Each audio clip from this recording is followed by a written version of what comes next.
ኢትዮጵያዊ ነው። በሙያው ለሀገራችን ብቸኛው ነው።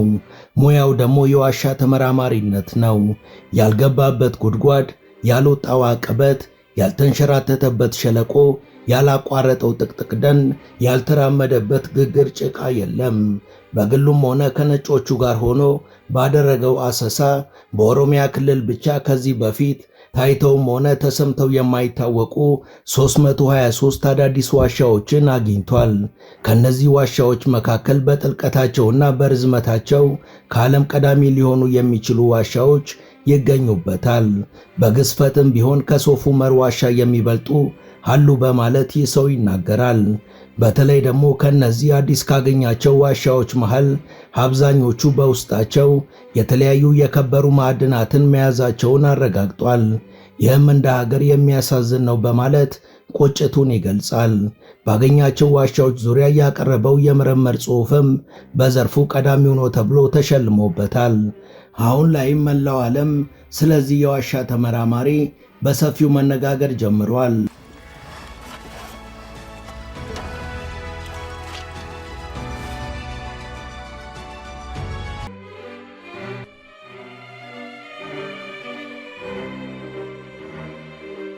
ሰላም ጤና ይስጥልን። በመላው ዓለም የምትገኙ ውድ የመሿለኪያ ቤተሰቦች በዛሬው መሰናዷችን ዓለምን እያስገረመ ስላለውና ባገኛቸው እጅግ በርካታ ዋሻዎች ስሙ እየተነሳ ስላለው ተመራማሪ እናወጋችኋለን።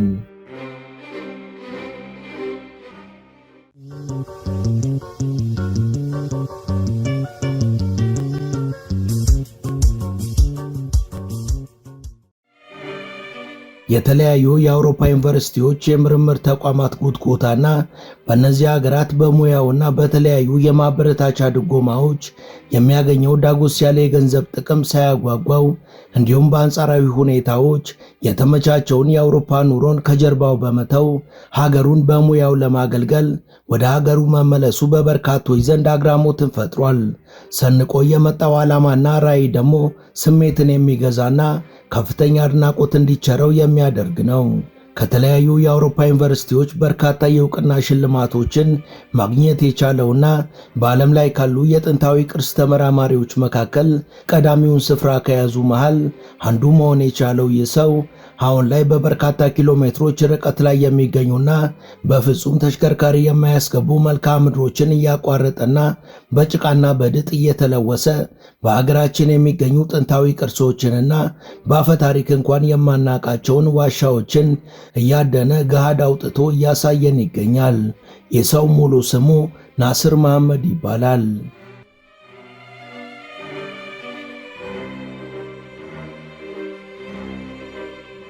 ስፔሊዮሎጂ በተባለው ጥልቅና ውስብስብ ዘርፍ በእጅጉ ስኬታማና ብቁ የሆነው ኢትዮጵያዊ እስካሁን የተለያዩ ሀገራዊ ጥቅም ያላቸውን ከ300 በላይ ዋሻዎችን በማግኘት ከአፍሪካ የሁለተኝነቱን ክብረ ወሰን የያዘ ሲሆን የዋሻዎቹን ቅርሳዊ ጠቀሜታም ሆነ ለሀገር ሀብት ያላቸው ከፍተኛ ጥቅም በቃላት ከሚገለጸው በላይ ነው። በእነዚህ ዋሻዎች ዙሪያም ግንዛቤ የሚያስጨብጡና ስለ ዋሻዎቹ መረጃ የሚሰጡ 3 መጽሐፎችን ጽፎ ለንባብ አብቅቷል። ናስር መሐመድ በምዕራብ ሐረርጌ የተወለደ የ31 ዓመት ወጣት ሲሆን የዋሻና የደን ፍቅር በልቡ ያደረው ገና ከጨቅላነት ዕድሜው ጀምሮ ነው። ናሽናል ጂኦግራፊ ማየት ያስደስተኝ ነበር። በተለይ ስፔሊዮሎጂ የሚለው ቃል ሁልጊዜ አይምሮዬን ይከነክነው ነበር። ስለ ትርጉሙ ማወቅና መረዳት በእጅጉ ፈልግ ነበር የሚለው ናስር በኋላ ላይ ስለዚህ ቃል ከጎግል የቻለውን ያህል ለማወቅ በተደጋጋሚ በመሞከሩ ከሙያው ጋር ከፍተኛ ፍቅር እንደያዘው ይናገራል። ለዘርፉ ከፍተኛ ፍላጎት ቢኖረኝም ኢትዮጵያ ውስጥ በዛ ዙሪያ የሚያስተምር ተቋም ስላልነበረ የመማር ዕድሉን አላገኘሁም፣ በዩኒቨርሲቲያችንም አይሰጥም ነበር በማለት ከዛ በኋላ ስላደረገው ጥረት ተናግሯል።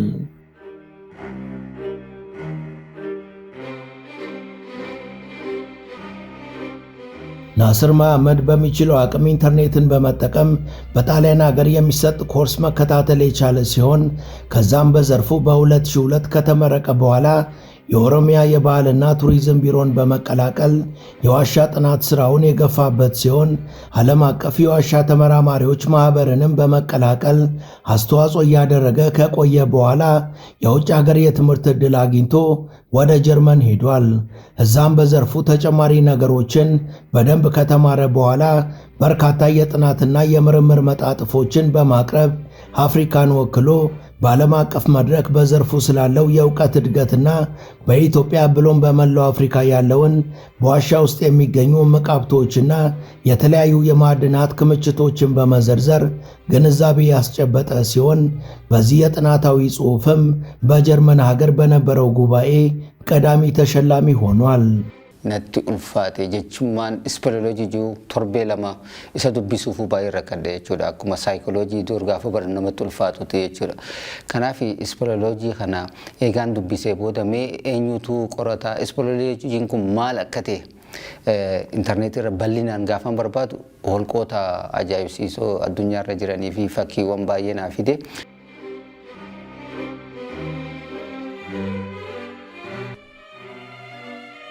ናስር መሐመድ ከአውሮፓውያን ይለገሰው የነበረው መስተንግዶና ምቹ ሁኔታ ሳያማልለው ያንንም ሳያስቀድም ወደ ሀገሩ መጥቶና ነጮችንም ወደዚህ እንዲመጡ በማድረግ አደገኛ በሆኑ ጥልቅ ዋሻዎች ውስጥ በመግባት የጋራ ጥናትና ምርምር ማድረጉን የገፋበት ሲሆን ከትምህርት ቤት ጀምሮ እስካሁንም በኦሮሚያ ብቻ 323 ዋሻዎችን በማግኘት ስማቸው በመዝገብ ውስጥ እንዲገባ ማድረግ የቻለ ሲሆን በምስል የተደገፈ መጽሐፍም አውጥቷል። ከዛ በተጨማሪ ጎግል እርዝ በተባለው የዓለምን ካርታ በዝርዝር በያዘው አፕሊኬሽን ላይ ዋሻዎቹ እንዲመዘገቡ ያደረገ ሲሆን በሀገር ውስጥ ደግሞ ዋሻዎቹ ካርታና ፕላን እንዲኖራቸው ማድረግ ችሏል።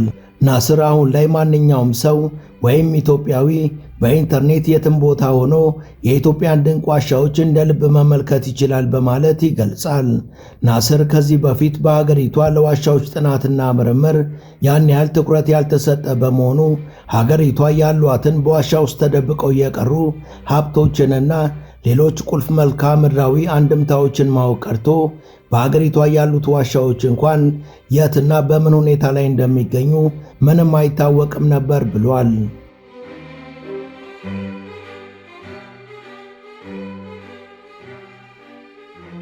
በሀገሪቷ የዘርፍ ትኩረት ባለማግኘቱም እስካሁን እንደ ትልቅ ዋሻ ስንቆጥረው የነበረው ሶፍ ዑመር ዋሻ እንኳን በስርዓቱ የተጠናና በተጨባጭ የተመሰረተ ጽሑፍ ያልቀረበለት በመሆኑ ዋሻውን በዩኔስኮ እውቅና እንዲሰጠው ማድረግ እንኳን አልተቻለም በማለት ቁጭቱን ይገልጻል። በሶፍ ዑመርና በአካባቢው መንግስት ትኩረት ሊሰጣቸው የሚገቡ በርካታ ተመሳሳይ ዋሻዎች መኖራቸውንም አክሎ ገልጿል። Gaafan isa kana jalqabu akka tasaa carraan biyyaalaa dhaabbata qorannoo addunyaarraa naa dhufe akkasitti waggaa lamaaf ammaas FFS French Speleological Society'dhaan ናስር እስካሁን ባደረገው ጥናትና ምርምር በኢትዮጵያ ውስጥ በተለይ ደግሞ በኦሮሚያ ውስጥ ያሉ ዋሻዎች እንደ ሰው ያወጋቸውና ከፍተኛ የአየር እጥረት ባሉባቸው ሁኔታዎች ሳይቀር እጅግ ጥልቅ የሆኑ የዋሻ ሆዶች ውስጥ በመግባት በከፍተኛ ጥረት ያገኘውን ዕውቀት ተጠቅሞ የዋሻዎቹን ዝርዝር እስከ ደረጃቸው ይፋ ማውጣት ችሏል። ናስር ባወጣው ጥናታዊ ጽሑፍ መሰረት ደግሞ ቀድሞ የምናውቃቸው ዋሻዎች ወደ ኋላ ሆነው አዲስ የተገኙት ወደፊት ሊመጡ መቻላቸው ተገልጿል። ናስር ካጠናቸው ዋሻዎች መካከል ወደ 100 የሚጠጉት ሰው ሰራሽ ዋሻዎች ሲሆኑ ሁሉም በሚባል ደረጃ ደግሞ ጣሊያኖች የሰሯቸው እንደነበር ይታመናል ብሏል።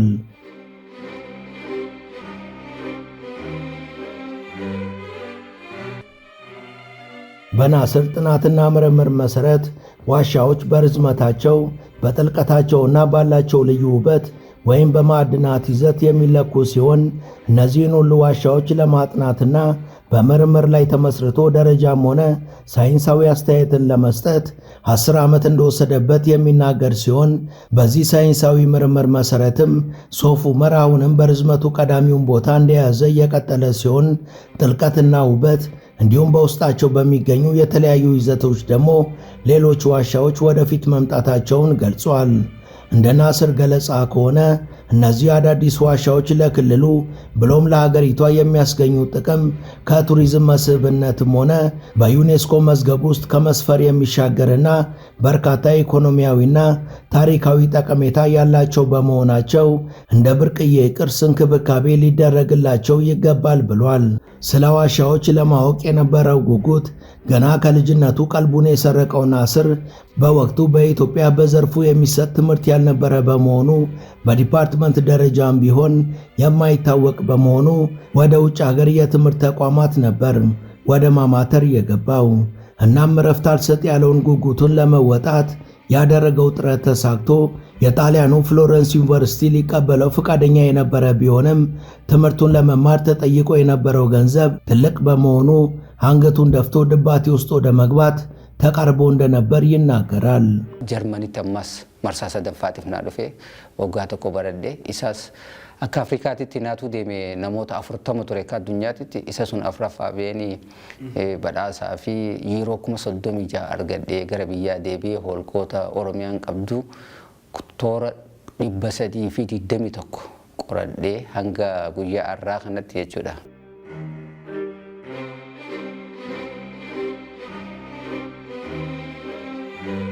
እናም ከቀናት ባንዱ ያልተጠበቀው ነገር ተከሰተ።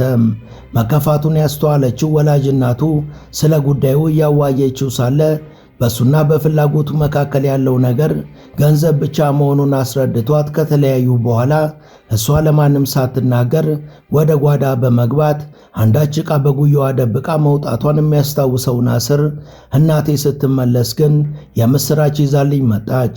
የምስራቹ ግን በመስዋዕትነት የመጣ ነበር ያለው ናስር እናቱ ለሱ ሳትነግር ወደ ውጪ በመውጣት የቤታቸውን ካርታ ሲዛ የሚፈልገውን ብር ይዛለት እንደመጣችና ያንን እንቅልፍ የነሳው ህልሙ እውን እንዲሆን እንዳደረገችም በምስጋናና በቁጭት ያወራል። የቁጭቱን ምክንያት ሲናገር ደግሞ በአፍሪካም ባይሆን ኢትዮጵያ ሀገሩ እሱ ብቸኛው የዋሻ ተመራማሪ መሆኑን አስታካ ዘርፉን መቀላቀል የሚፈልጉ ወጣቶች አሁንም እርሱ የከፈለውን አይነት መስዋዕትነት እንዳይከፍሉ የሚያደርግ አንድ ዲፓርትመንት እንኳን በአገሪቷ ዩኒቨርሲቲዎች እስካሁን አለመክፈቷ እንደሚቆጨው ይገልጻል። እሱ ዕድሉን ካገኘ ቢያንስ በዲፓርትመንት ደረጃ ትምህርቱን ለመስጠት ምኞት እንዳለው ገልጿል። ናስር አክሎም በዋሻ ምርምር አደጋ የማጋጠሙ ዕድል ከፍ ያለና በናዳ ወይም በኦክስጅን እጥረት ከፍተኛ ጉዳት ሊያደርስ የሚችል ሙያ በመሆኑ እኔን የሚተካ ኢትዮጵያዊ ቢኖር ደስታዬ ነበር በማለት ተናግሯል።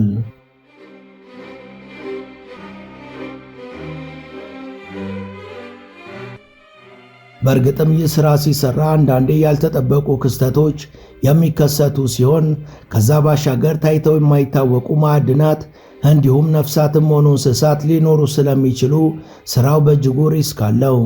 ሌላው የተሟሉ ዘመናዊ የምርምር መሳሪያዎች አለመኖር ሌላው ማነቆ በመሆኑ ለወትሮ ምስጢር መሆን የሚገባቸውን ጥናቶችን ሳይቀር ከውጭ ሀገር ፈረንጆች ጋር በመሆን ለመከወን መገደዱን ገልጿል። እንዲህ ባሉ የጥናትና የምርምር ሥራዎችም በይዘቱም ሆነ በውስጡ በአፍሪካ ምናልባትም ደግሞ በዓለም ላይ ካሉት መካከል አንደኛ እንደሆነ በእርግጠኝነት የተናገረለት ናስኦል ዋሻ በእጅጉ እንዳስገረመው ተናግሯል። ናስኦል የሚለውን ስያሜ ለዋሻው የሰጠው ራሱ ናስር ሲሆን ዋሻው በምዕራብ ሐረርጌ የሚገኝ ነው። የስያሜውን ምክንያትም ሲያስረዳ ፈረንሳይ የተማርኩኝ ሳለ እንኳን እንዲህ አይነት ውብ ዋሻ በአካልም ሆነ በምስል አይቼ ስለማላውቅ ከግምቴ በላይ ስለሆነብኝ ነው ያንን ስያሜ የሰጠሁት ብሏል። ዋሻው ምናልባትም በውበቱ በዓለም ላይ ቀዳሚውን ስፍራ ይይዛል ሲል ያስረዳል።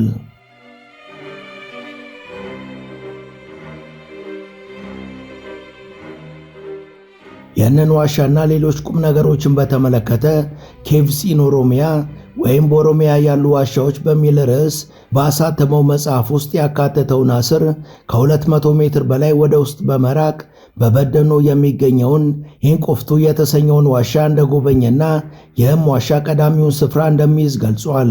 ሁለተኛውም እዛው ምዕራብ ሐረርጌ የሚገኝና የጅብ ዋሻ የሚባለው ሲሆን አሁን ከኦሮሚያ ባህልና ቱሪዝም ቢሮ ጋር በመተባበር በዋሻዎች ዙሪያ የሚያደርገውን መጠነ ሰፊ ጥረቱን እየገፋበት ይገኛል። በኢትዮጵያ የመጀመሪያው ስፔሊዮሎጂስት የሆነው ናስር እስካሁን 3 መጽሐፍን በእንግሊዝኛ ቋንቋ ለህትመት ያበቃ ሲሆን በዚህ የምርምርና የጥናቱ ወቅት በተለይ ከግንዛቤ እጥረት ጋር በተያያዘ በርካታ ተግዳሮቶች ገጥመውት እንደነበር ይናገራል። ናስር ገጠመኝ ካለው ፈተና ውስጥ አንዱ የዋሻ ምርምር ለማድረግ በቂ የሰው ኃይል ባለመኖሩ ዋሻ ውስጥ ገብቼ ብቀር እንኳን ሊያወጣኝ የሚችል አይኖርም የሚለው ስጋቱ አንዱ እንደሆነ ገልጿል።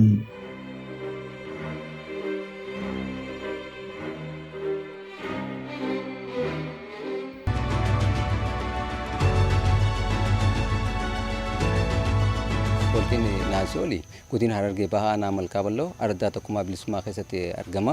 Iddoo dhokotaadha jechuudha. Fakkeenyaaf Harargeen yeroo baay'ee iddoo bosonaa marfamtee miti. Gaarreentu baay'ata. Gaarreen isii muka baay'ee hin qabdu.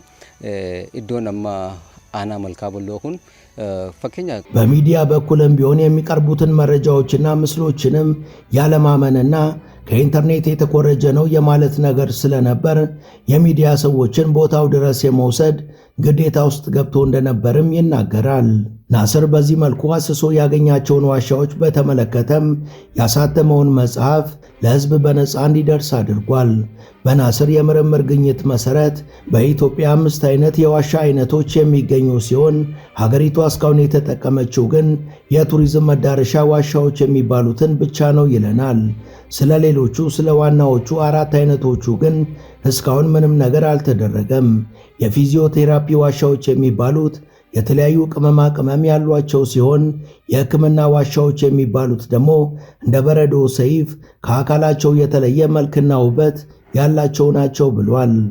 ማዕድናትና ውድ ንጥረ ነገሮች ያሏቸው ደግሞ ኢንዱስትሪያል ዋሻዎች ሲባሉ ዲያመንድና ወርቅ እንዲሁም ደግሞ ሌሎች የከበሩ የማዕድናት ክምችቶች በብዛት የሚገኙባቸው ደግሞ የማይኒንግ ዋሻዎች እንደሚባሉና እነሱም በብዛት በሀገራችን እንደሚገኙ ገልጿል። እነዚህን እምቅ ሀብቶች ከያዙት መካከል በሐረርጌ፣ በአርሲ፣ በባሌና በቦረና የሚገኙት ዋሻዎች ዋናዎቹ ናቸው ሲል ናስር ገልጿል።